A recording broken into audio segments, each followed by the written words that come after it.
السلام علیکم ناظرین، ہیلتھ ایشوز کے ساتھ ڈاکٹر محمد علی طلوع حاضر خدمت ہیں۔ ناظرین، جیسے کہ پہلے دور میں جو بادشاہ جب دربار میں کوئی بات کرتا تھا تو اس کے درباری واہ واہ واہ واہ کی رٹ لگا دیتے تھے۔ دور تو تبدیل ہو چکے ہیں لیکن درباریوں کا رویہ اب تک وہی ہے۔ آئیے ہم پہلے ایک درباری کی وہ دیکھتے ہیں، کلپ دیکھتے ہیں، اس کے بعد ہم اس دے رہی ہے تو اگر ہر سیکٹر کی فرمائشیں پوری کرتے رہے ہم تو یہ چیز پاسبل نہیں ہے۔ جب تک یہ کووڈ چل رہا تھا تب تک جائز فرمائش تھی، اب کووڈ کا وہ پریشر نہیں ہے تو ہم سمجھتے ہیں کہ یہ تھوڑی زیادتی ہے۔ اگر دوسرے صوبوں کی بات ہے تو میں یہ کہہ رہا ہوں کہ آج بھی اگر سندھ گورنمنٹ سندھ کے ڈاکٹرز کو باقی صوبوں سے بہتر اگر رہی ہو پھر تو بات جائز ہے، اگر اسے کم دے رہی ہے تو ان کے برابر دینا چاہیے۔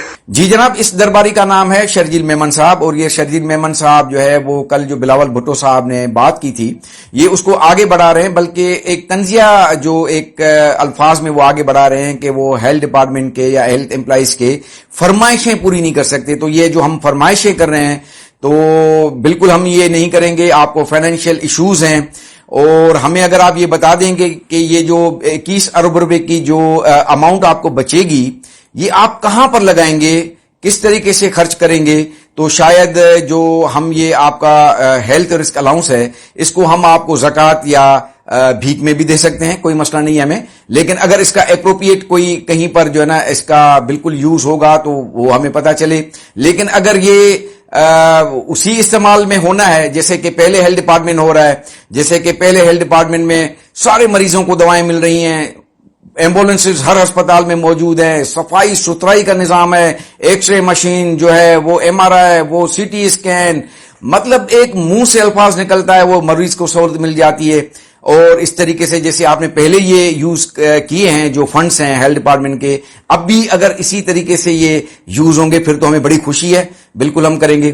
دوسرا یہ کہ ہم آپ سے شرجیل میمن صاحب، آپ سے خاص طور پہ مجھے تو آپ سے بہت بڑی محبت ہے، اور میں یہ آج صرف آپ سے یہ پوچھنا چاہوں گا کہ اگر آپ ہمیں جو ایک وظیفہ ہے جس سے تیل جو ہے شہد میں کنورٹ ہو جاتا ہے، اگر آپ یہ وظیفہ ہمیں بتا دیں تو کم سے کم ہم سب وظیفہ پڑھ کے تیل کو شہد میں کنورٹ کر لیں گے اور ہم وہ شہد بیچ کے اپنا گزر سفر کر سکیں گے۔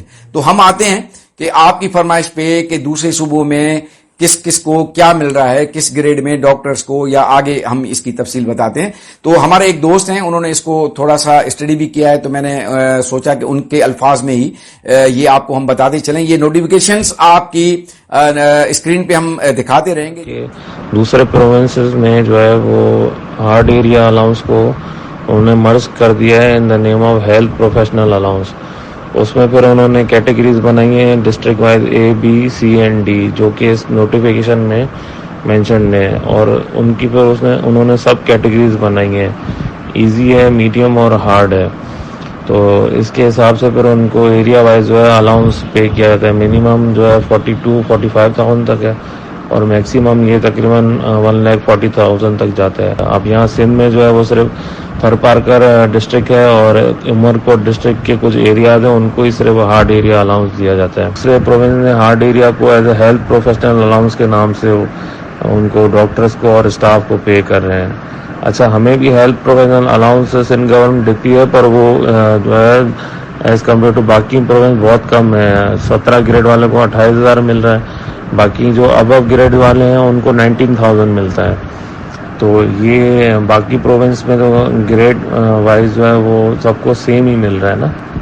اور دوسری بات یہ کہ پنجاب گورنمنٹ جو ہے وہ اپنے ڈاکٹرز کو جو کلینکس نہیں کرتے ان کو نان پریکٹس الاؤنس دے رہی ہے 22,700 جو تک۔ ہارڈ ایریا کی ڈیفینیشن انہوں نے بتائی ہے کہ بھئی جہاں پر سہولیات نہ ہو، پانی نہ ہو، روڈ رستے نہ ہو، وہ ہارڈ ایریا ہیں جہاں ڈاکٹرز نہ جانا چاہیں۔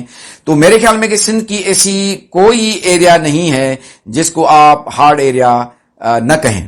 میرے خیال میں کہ کہیں پانی کی سہولت نہیں ہے، اور روڈ رستے تو میرے خیال میں کراچی میں سب سے زیادہ جو روڈ رستے خراب ہیں، جو جہاں پر وہ میرے خیال میں اگر راستے کچے ہوتے تو بھی اتنا ہی ٹائم لگتا جتنے ہم جو یہاں کے آپ کے عالیشان جو میٹروپولیٹن سٹی ہے اس میں سے جب ہم جاتے ہیں کہیں ایریا میں تو ان روڈ رستوں سے جس گاڑی میں جو بندہ جا رہا ہوتا ہے آپ کو تو اصولی طور پہ اس گاڑی کی مینٹیننس کا الاؤنس بھی دینا چاہیے بھائی جان۔ ناظرین، ایک سندھی میں کہاوت ہے کہ بھائی اٹو ڈئی پاس تو نہ تھیواں، اس کا مطلب یہ کہ آٹے کی بوری دے کے آپ نے کوئی امتحان تو پاس نہیں کر لیا. تو ہمارے یہاں بہت سارے ایسے جو افسران ہیں اس وقت بیوروکریسی میں جن پہ یہ بالکل فٹ ہوتا ہے, کمپیٹنٹ ہوتے ہیں, ان کو تو وہ بٹھا دیتے ہیں باہر. جو آٹا دے کے پاس ہو کے آ جاتے ہیں ان کو پھر وہ ہماری طرح ہیلتھ میں سیکرٹری کر دیتے ہیں, وہ فائننس میں سیکرٹری کر دیتے ہیں. اس طریقے سے بہت ساری جگہوں پہ ان کو فٹ کر دیتے ہیں تاکہ وہ یس سر کہتے ہوئے, ان کو اپنی ٹیکنیکل تو کوئی نالج ہوتی نہیں ہے. بہرحال یہ میں نے اس لیے وضاحت کی کہ جو افسران اس کی مخالفت کر رہے ہیں لازمی ہے کہ وہ کمپیٹنٹ تو ہیں نہیں. تو بہرحال یہ تو ایک اسٹڈی ہوگی. ہم نے ایک فوری طور پہ آپ کو یہ جواب دے دیا کہ آپ اپنی بات پہ قائم رہیں بھائی. آپ تو اپنی ہی بات میں انشاءاللہ آپ کو اللہ تعالیٰ اسی میں گھیر لے گا, کیونکہ آپ نے تو 35,000 بچانے کی بات کی ہے. یہاں تو ڈفرنس جو ہے نا 1 لاکھ روپے سے اوپر آ جائے گا. ہم تو بول رہے ہیں نا, ہم تو لاسٹ جو ہے نا وہ اس تحریک سے شروع ہونے سے پہلے بول رہے ہیں کہ بھائی ہم آپ کے پاس سارے ثبوت لے کے آ کے ڈسکس کرنے کو تیار ہیں. تو وہ کون سے ڈاکٹر آپ بلانا چاہ رہے ہیں جن کی کان میں آپ یہ بات بتائیں گے کہ بھائی یہ بات ہے؟ ہم تو کہہ رہے ہیں آپ ڈیٹ اناؤنس کریں. شرجیل میمن صاحب آپ ڈیٹ اناؤنس کریں, آپ پریس کانفرنس اناؤنس کریں, ہمارے ساتھ بیٹھ جائیں. آپ کی صحت کے سیکرٹری ہمارے ساتھ بیٹھ جائیں, پریس کانفرنس کرتے ہیں نا مل کے. آپ اپنے لاجکس پیش کریں, ہم اپنے کرتے ہیں. تو بہرحال بھائی ایک بات بس یہ میری پرسنل ہے, یہ آپس میں مجھے کان میں ہی بتا, اگر سب کو نہیں بتانا چاہتے مجھے کان میں بتا دیں کہ یہ تیل کو شہد میں کیسے تبدیل کرتے. میں کسی کو نہیں بتاؤں گا, مجھے بتا دو بھائی.